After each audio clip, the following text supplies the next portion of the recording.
Хотел вот показать, как подвес делаем. Проволока такая, продеваем вот одно колечко.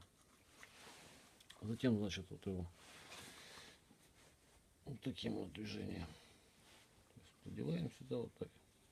А это вот сюда пропускаем.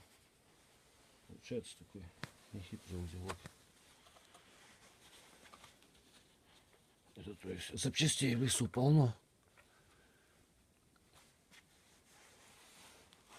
Вот. И еще одно сюда такое делаем.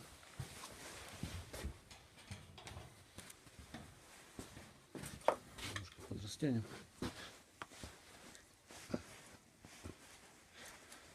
Это кожемяки раньше чем занимались. Кожу вот так вот мяли. Пока не высохнет, да, еще. И мягкая получалась.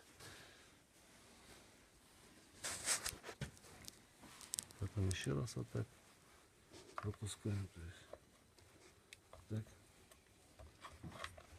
Можно ее вот так вот протянуть как следует.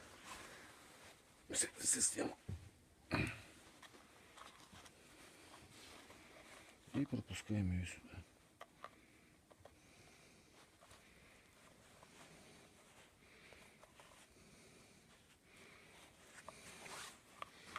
Теперь вставляем нож.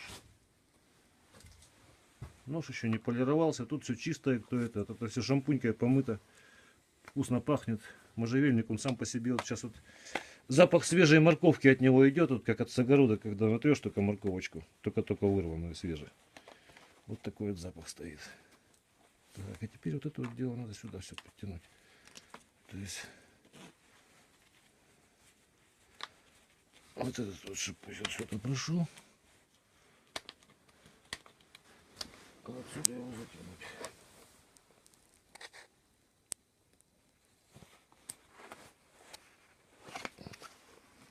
Вот таким вот образом. Так.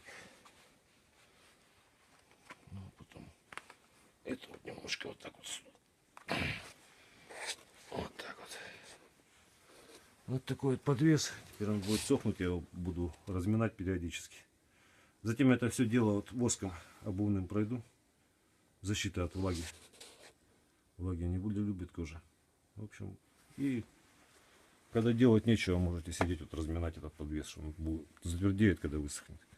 Вот его побольше воском смазали и помяли как следует. Вот такой вот подвес. Прочный, надежный. Тут сквозь кожу и сквозь деревяшку дырка проходит. Деревяшка не целиком, а вот так вот сделана. То есть тут кожа чисто, она затвердела, вот такая твердая стала. Ну, в общем-то, все. Всего доброго, до свидания.